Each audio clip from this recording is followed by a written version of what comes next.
1989 brought Tiananmen Square in China and the fall of the Berlin Wall, leading to American philosopher Francis Fukuyama declaring in a now infamous quote, "What we may be witnessing is not the end of the Cold War, but the end of history as such. That is, the end point of man's ideological evolution and the universalization of Western liberal democracy." Okay, so that last one was a bit debatable. But was the end of the 1980s just about demonstrations and the upheaval of the political order? No, there was some fun stuff too. There was the world of sports. The Oakland A's won the 1989 World Series against the San Francisco Giants. Sure, they did have kind of an earthquake in the middle of it, but still. 1989 World Series, the Oakland A's were winners. Super Bowl 23 was won by the San Francisco 49ers. A lot of Bay Area teams had a lot of success this year. The Detroit Pistons won the NBA championship, and the Calgary Flames won the Stanley Cup. The highest grossing film of 1989 was Tim Burton's Batman, a personal favorite of mine. I actually like it a little bit more than the Christopher Nolan Batman. And it basically brought back the franchise after the era of the Adam West Batman, although today we do appreciate the Adam West Batman 66 just a little bit more than we did back then. But 1989 brought it back. And the highest rated show of 1989 was The Cosby Show, with everyone's favorite wholesome American TV dad. This take has not aged well. Moving swiftly on. So the real question is, what was Topps up to in 1989? And the second question is, why 1989 to start a series like this? Well, I'd like to tell you that it was because of the 30th anniversary at the time that I'm recording this video, and that would be an excellent reason. Not the reason I did it, but it would be an excellent reason. Actually, the biggest reason I selected it is because it's nice to have it at the end of a decade to be able to kind of go backwards and look at it. This series is going to be exploring the different Topps sets, and I may do one for some of the other manufacturers at some point, but Topps has a long enough track record that it makes for a more interesting, look back. But at the same time, part of my thought process out of it is that I just wanted to give you a little bit of context. It won't all be as heavy-handed and like heavy as this one, but 1989 was a momentous year at the end of the decade. The other reason why I wanted to look at it is 1989 was really a good cutting off point because this was the first year that Upper Deck produced their cards, introducing the super premium card to the hobby, which you can argue is a good or a bad thing depending on where you stand. But the era where you would have sets like what Topps produced in 1989 was coming to an end. And 1989 was kind of the cutoff time because it showed everybody a different way with packs that were all the way up to a whole $1. Big game changer that would come into play, and then Topps would, in the coming years, react to that a little bit more strongly. But in 1989, Topps was still in its groove, doing its thing as it had been doing since 1951 really, but 1952 in kind of the modern sense. So this series is going to be working our way back, starting with, as I said, 1989. Now 1989 was a 792 card set produced in one series, which was kind of the common element by the end of the 1980s, and as kind of fell along by the end of the 1980s, we were very much in the era of access. The point is, ladies and gentlemen, that greed, for lack of a better word, is good. Greed is right. Greed works. So when you're talking about the 1980s, an era where it was all about more, Topps accepted that mantra because I'm not completely convinced they turned off the printing machines. There are plenty of 1989 Topps cards out there. And from a personal standpoint, it does hold some nostalgia for me. Even though I didn't start collecting in 1989, I started collecting kind of at the end of 1990 into 1991, 1989 Topps was still available in plenty. You were able to get lots of the cards, and they were in those little holiday packs and all the different kinds of things that you could get as a kid.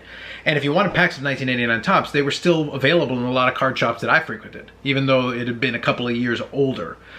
They weren't very expensive even back then, and realistically, nothing has changed. And I'll talk about a little bit more about that. So now I want to talk about a couple of the subsets, some of the key cards, and some of the things you may want to consider if you decide that you do want to collect the set. Starting the whole series off, you had the record breakers, which was a common theme for a lot of the Topps sets of the era. So for 1989, it looked like this. All the cards have white borders with different kinds of designs. The record breaker sets were pretty straightforward. You had your white borders with a lot of airbrushing that will come into play in some of the cards I'll show you. But also, when you look at the back, we've got kind of a purplish burgundy color. Very straightforward. I will say that from a condition standpoint, centering is a challenge with some of these, but you can certainly find high grade examples. And on the back, one of the key elements to kind of keep an eye on is that with the black borders, you are susceptible to a lot of chipping. So if condition is something that concerns you, it's something you might want to bear in mind with these cards. Another subset that is going to show off one of the key cards of the set was the Future Star subset. One of the famous cards at the time was the Greg Jeffries card. But one of the key cards for somebody who may become a Hall of Famer in the next couple of years would be the Gary Sheffield Future Stars card. So you got a young Gary Sheffield playing for the Milwaukee Brewers. And this also lets me kind of show off the design of the card set a little bit. So what we're looking at is color-coded based on the teams, which was a really good feature that I really liked even back then. So if you have a full team of Brewers, you're going to get the same kind of color scheme, and it kind of fits them on, it gives them kind of a good look on the page, which is kind of a bonus. The other element that you want to look at is that the teams, all the team nicknames are always in kind of this semi-cursive font. But color coding and having kind of a cursive font, not the most elaborate design, but a good design for 1989. Now on the back, what you've got, as I said, I already talked about the kind of the burgundy purplish color. I'm sure someone can figure out what the actual color for this is, but regardless, the back included all the standard things that you would become accustomed to by Topps by this point. Full career stats, including minor league stats for a younger player like a Gary Sheffield, and you'd have the monthly scoreboard, which would show performance by month. So having kind of really complete stats was kind of a hallmark of Topps by this point. And as I said, by the end of the 1980s, they had established their dominance, but the other players had come in, because now you had Donruss and Fleer and then Score in 1988, and as I said, in 1989 you had Upper Deck. Bear that in mind in the context of what was going on at that era. I don't know if Topps had really responded yet, but they definitely had it. So as far as subsets are concerned, you'll have to consider the All-Star cards, which is a personal favorite of mine back then and for a lot of other people. So they were color-coded using kind of a similar design. Again, you've got kind of the cursive up top with the player's name and their position in the little star, and then you've got their name on the bottom.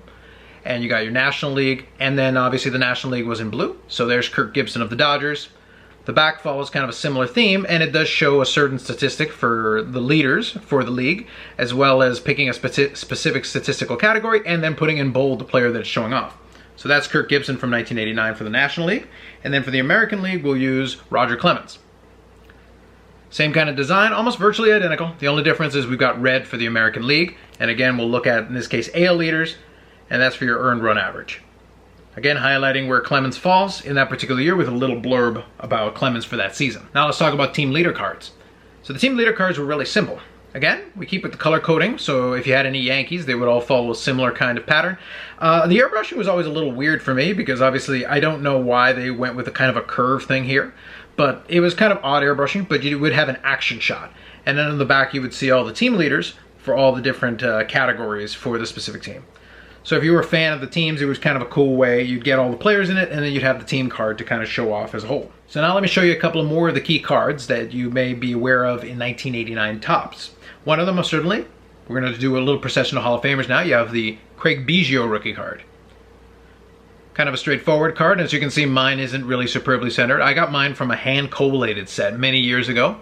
Picked it up pretty inexpensively. I will actually put on the screen a couple of completed auctions for some of these cards in PSA 10, so you can get kind of an idea. All of it will be in Canadian dollars, so if you're in America, take off about 30% off the price. And as you can see, basically, they're not really super expensive, even in high grade.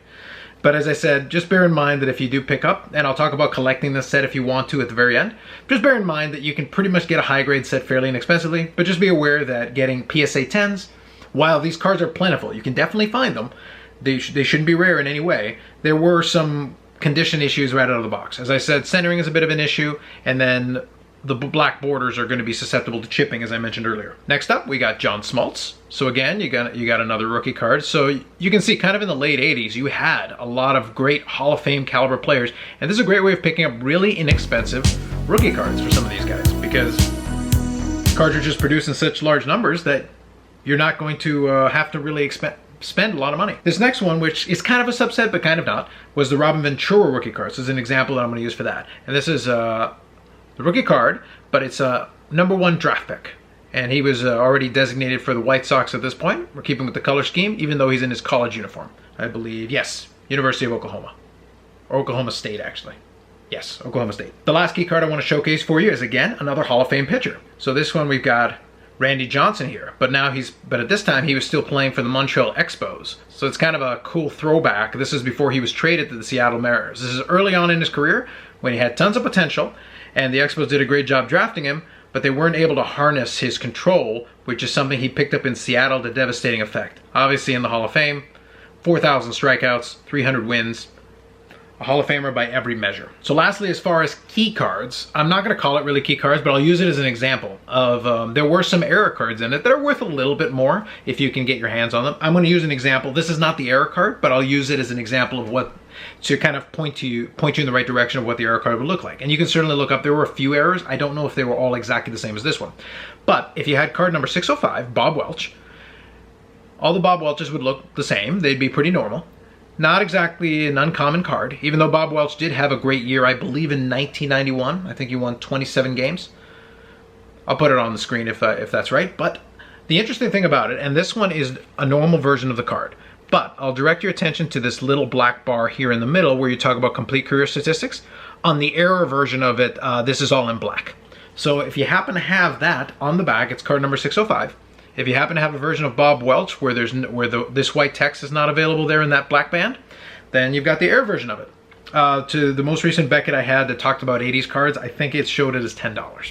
So it's certainly worth a lot more than the base card version of it. So with all that said, the last little comment I wanted to make was about if you want to collect this set. Honestly, 1989 Topps, they printed them in abundance. If you want to put together a set, you can buy vending boxes, you can buy wax boxes, you can buy rack packs. All of those things were available.